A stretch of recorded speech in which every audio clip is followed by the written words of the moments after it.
so second video in the series. I have my little brother here to help me. We're going to focus on stance today, and we're going to focus on footwork and ranges, right? So stance, like I said last time, or I think I mentioned last time, there's a couple different stances that are commonly used in fighting. What I kind of like is to have a little bit more weight on the back, but basically your center of mass, right? So the middle of your trunk, the middle of your center, going straight down towards the ground. Your feet basically draw a square there. Your upper body to be tilted just a little bit, so you have a little bit more of a guard, a little bit less of a target, and also so you can kind of roll off strikes. So stance here, right? You always want your legs a little bit bent. I like to have my back leg a little bit up, so the heel to be a little bit off the ground, so that I can basically treat it like a spring, right? You can spring forward with it. And then also, depending on what range you're at, you can be a little bit more mobile with it, a little bit more on your toes, or you can be a little bit more seated with it, right? Between that, it's also important to keep your chin a little bit down, keep your shoulders a little bit forward. You want to have a good structural support there, and make sure that you aren't presenting any large targets to your opponent. So chin up would be a bad idea, right? And then also leaning forward too much or leaning back too much is a bad idea. You want your center, your trunk, to be over your base at all times, right? Cool. Okay, so that's some basics on stance, right? And then when you're farther out, it's okay to have your hands down sometimes. Some people prefer hands down just because it's a lot more energy efficient.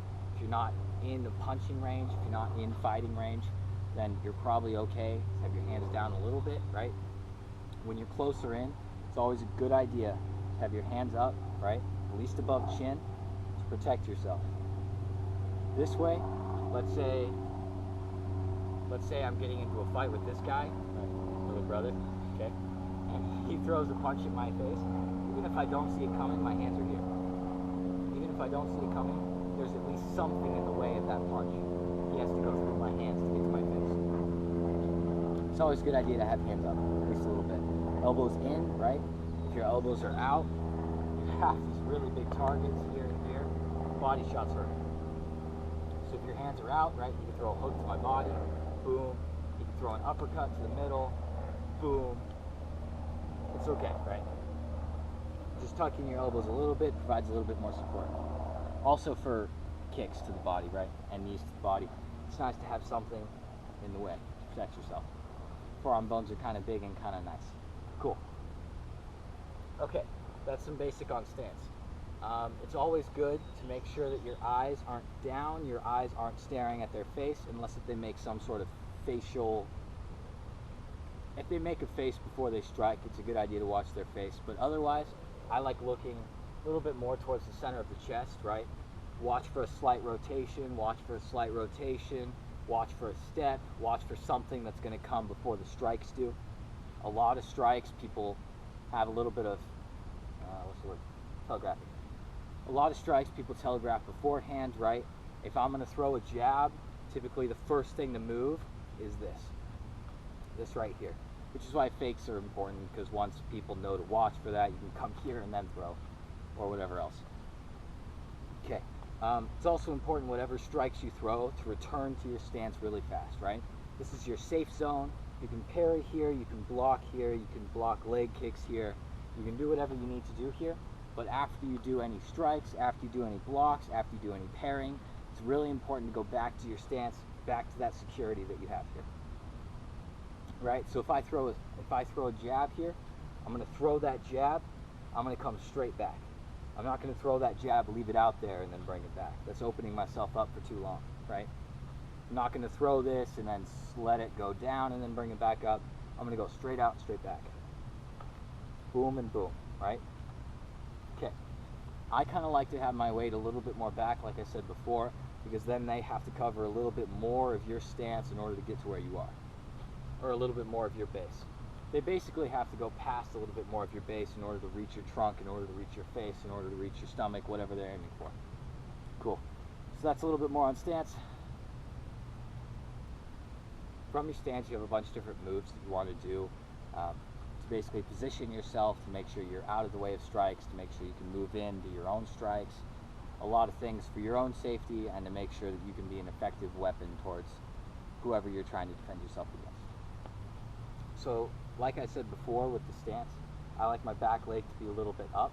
If you're moving forward, you push off of your back leg, step forward with your front leg, right? It's called a half step forward. So here. And then your back leg follows so that you keep your same stance and you keep your same base.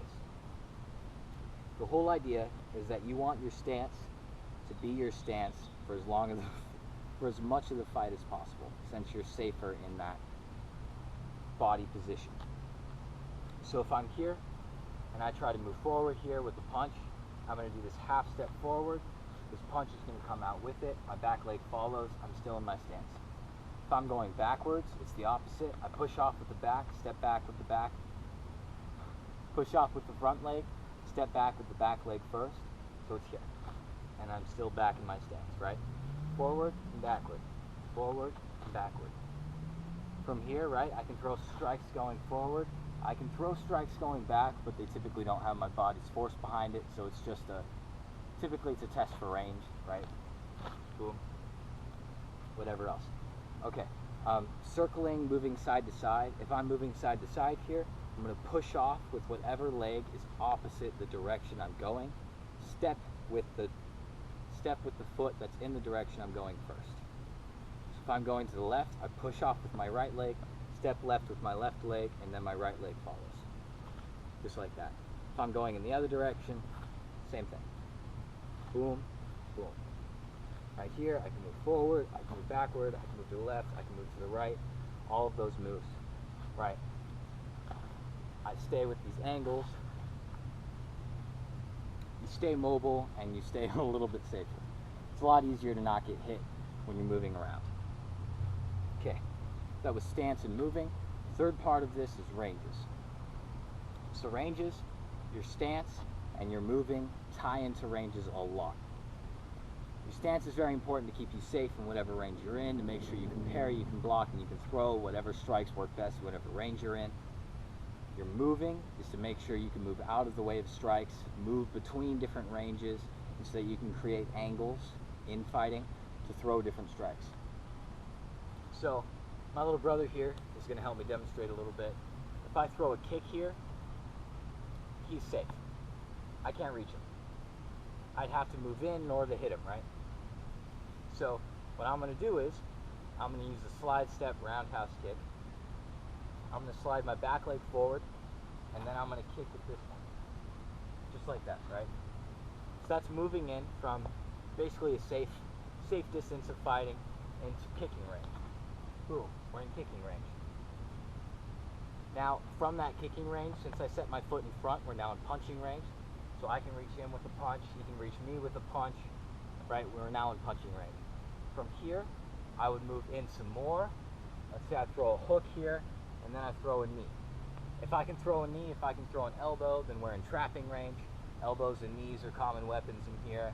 I can also try to manipulate his limbs, try to get over his arms, try to basically go into some grappling type moves.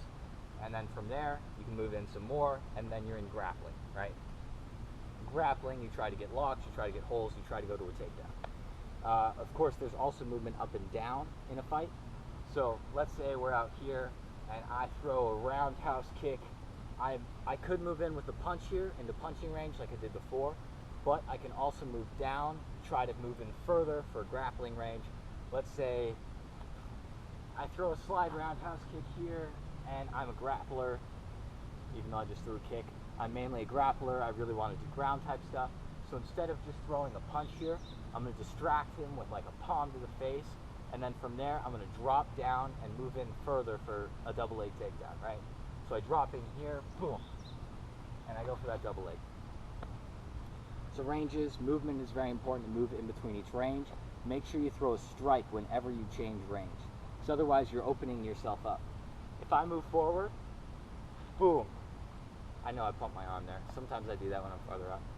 Okay. Boom, right? If I throw that kick and I don't throw anything after, I have my momentum going forward. He could nail me with the hook to the face. Well, my hand was right there.